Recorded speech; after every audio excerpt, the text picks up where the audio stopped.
I was dressed for a meeting that didn't exist. I stood in my bedroom for 10 minutes in a blazer, going nowhere.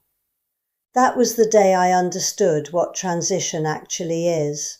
Not the date you write in the calendar, a Tuesday when you're overdressed for nothing.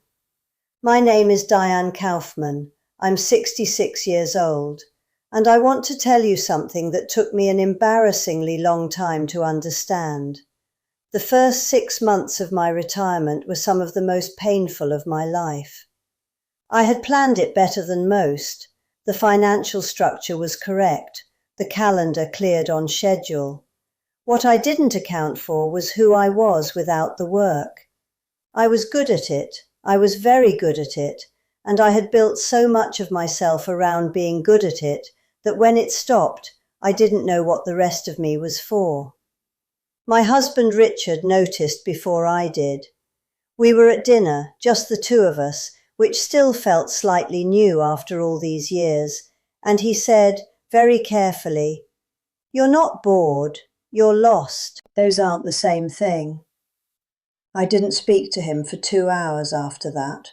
Then I came back and said, "You're right."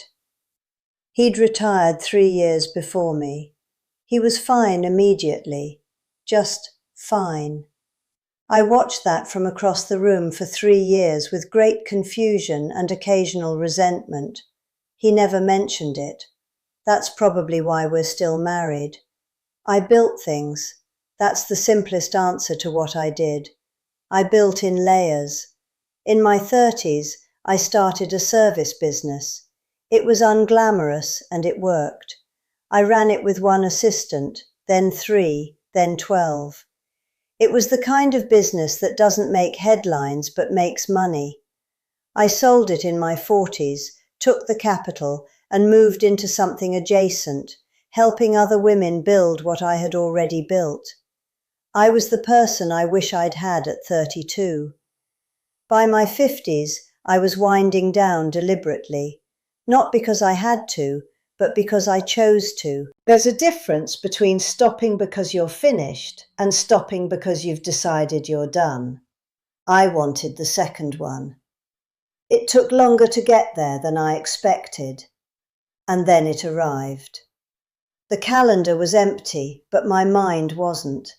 I'd write a dinner in the wrong week. I'd reach for my phone to solve a problem that was no longer mine to solve. I'd spent 20 years in middle seats. I thought I'd earned the open day. I just didn't know what to put in it. The silence was the loudest part. The phone that used to ring with fires to put out just sat there. And I realized I was grieving the version of myself that was useful. There's a specific loneliness to being the only woman in certain rooms. I remember which rooms. I remember what it cost to stay in them. And when you leave, you miss the cost. That's the strange part. My daughter Sophie would call. She's building her own thing now, more like me than either of us would admit. She'd ask for advice, and I'd have to bite my tongue. I learned that the hard way. I missed things while building the business, a school play, a quiet moment Richard needed, and I told myself I'd have time later.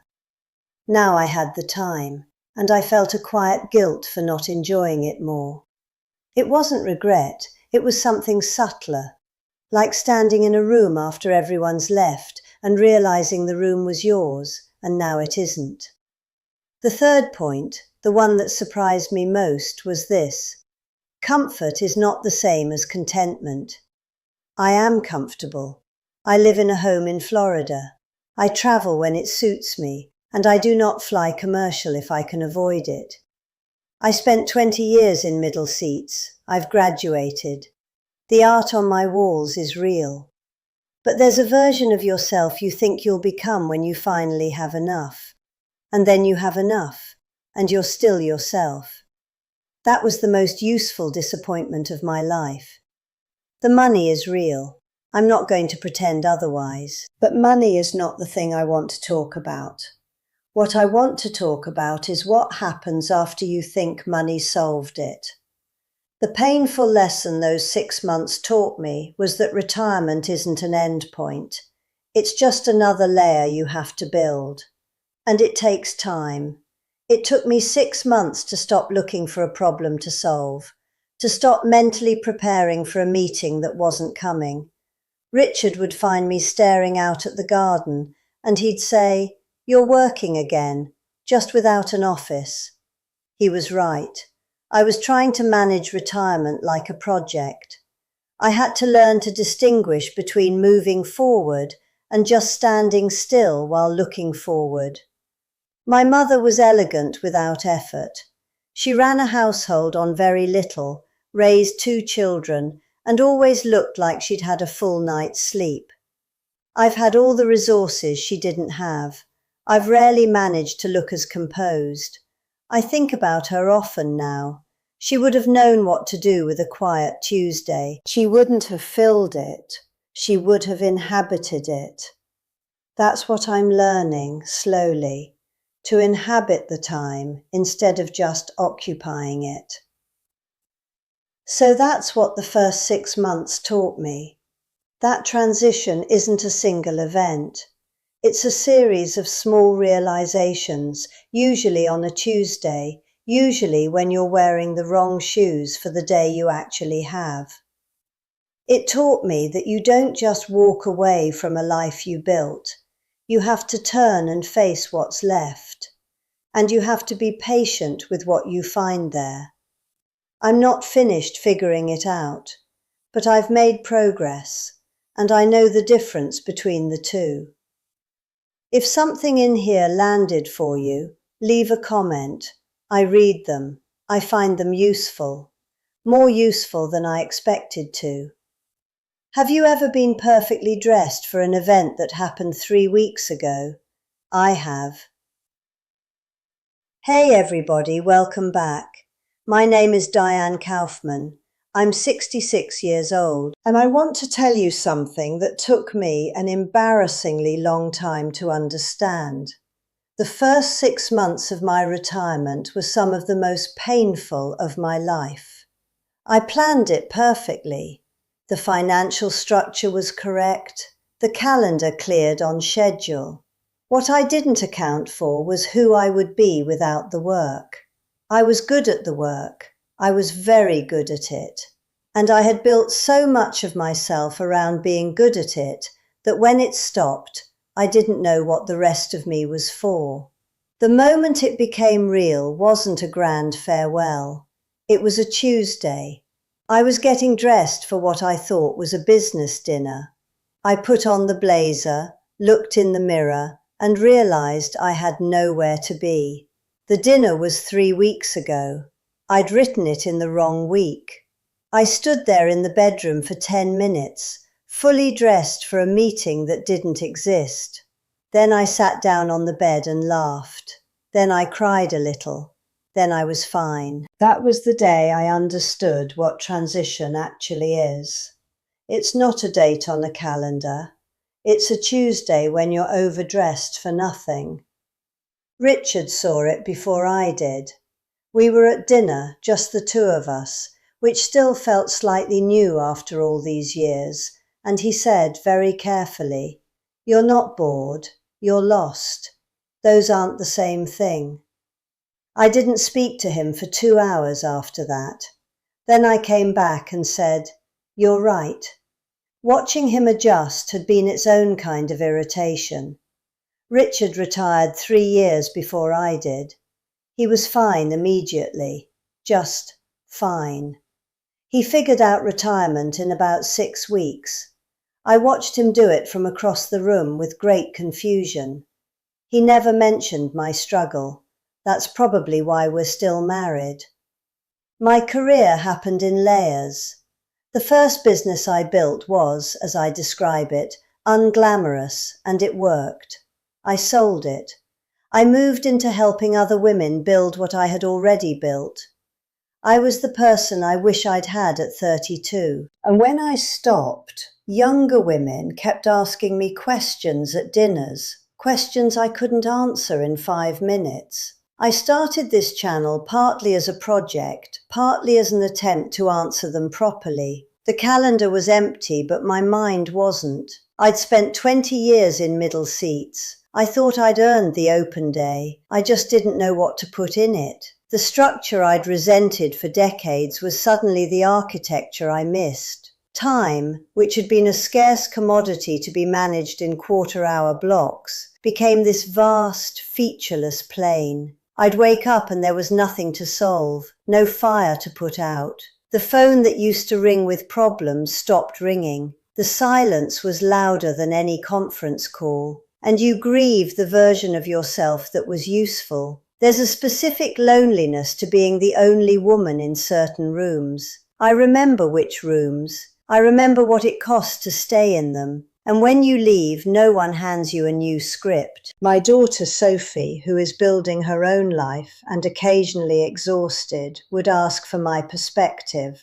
I had to learn to bite my tongue, to offer advice only when asked. I learned that the hard way. I missed things while building the business, school plays, quiet evenings, and I told myself I'd have time later. Now I had the time, and I felt a vague guilt for not enjoying it more, for sometimes wishing for the familiar pressure of a problem that needed my attention. Comfort is not the same as contentment. Let me be precise. I am comfortable. The house here in Florida, the ability to avoid commercial flights if I choose, the art on the walls that's real. I'm not going to pretend otherwise. But there's a version of yourself you think you'll become when you finally have enough. You think you'll morph into this serene, perpetually fulfilled figure. And then you have enough, and you're still yourself. That was the most useful disappointment of my life. The problems just look different in a nicer setting. They're still the same problems. The painful lesson, the one those 6 months taught me, was that retirement isn't an end point. It's not a finish line where you collect a trophy and rest. It's just another layer you have to build, and it takes time. It took me 6 months to stop reflexively looking for a problem to solve. Richard, with his dry humour, would find me staring out at the garden and say, "The azaleas don't need a quarterly review, Diane." He was right. He usually is. I had to learn to distinguish between moving forward and just standing still while looking forward. I'm trying to actually move. My mother was elegant without effort. I have to work at it. She never understood why. I think I'm beginning to. Elegance now means building a new purpose without the old metrics. It means being useful in ways that don't come with a title or a bottom line. So that's what the first 6 months taught me. It was painful, it was humbling, and in its own way, it was necessary. You have to dismantle the old identity to build the new one. There's no shortcut. If something in here landed for you, leave a comment. I read them. I find them useful. More useful than I expected to. The first thing I noticed was how the silence had a texture. It wasn't peaceful. It was expectant, like the phone was waiting to ring. And one afternoon, it did. It was Sophie. She was in her car between meetings, and she just needed to vent about a supplier who'd overpromised. I listened, and my mind, out of 40-year habit, immediately started drafting the solution, the call to make, the clause to invoke. I opened my mouth to give her the playbook, and then I stopped. She hadn't asked for the playbook. She'd asked for a mother who'd listen. That was the moment I understood I was grieving the version of myself that was useful, the problem solver, the one who fixed things.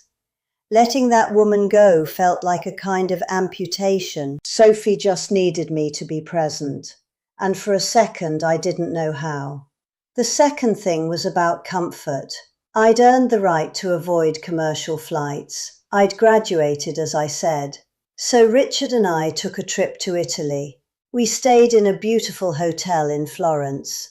I was standing on a terrace looking at the Duomo with a linen dress on and a perfect cappuccino in my hand. And I felt nothing, or not nothing, but a flatness, a disconnect. The view was magnificent, the achievement was real, and I was just me. The same woman who used to stress over quarterly reports, now stressing because I couldn't properly appreciate a Florentine sunrise. That's when Richard, who was reading a book nearby, looked over and said, "You're working right now, aren't you?" He meant I was trying to achieve appreciation, to check it off a list. He was right. I'd confused comfort for a destination. It's not. It's just the scenery where your same old life happens. And that's the painful lesson those months were drilling into me. Retirement wasn't a reward for past work. It was new work. The work of building a different relationship with time and with myself. The calendar was empty, but my mind was still running the old software, looking for the next problem to optimize. I'd find myself mentally reorganizing the pantry or drafting a 5-year plan for the gardenias.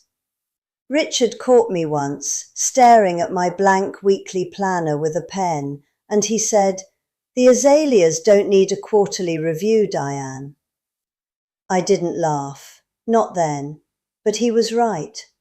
I was lost in a house I'd paid for, in a life I'd built, because I'd forgotten how to just inhabit it. The third thing, the one I've been circling, is about my mother. She never had this problem. She never had a boredom to leave. Her purpose was woven into the fabric of our home, the meals, the quiet order, the way she could make a stretched budget look like abundance. I spent my life building things she couldn't have imagined, and I used to think with a kind of ungenerous pride that I had surpassed her. More complicated problems, a bigger footprint. But in those 6 months I began to see it differently. I was in my sitting room, the one you see behind me, on a perfectly ordinary Thursday.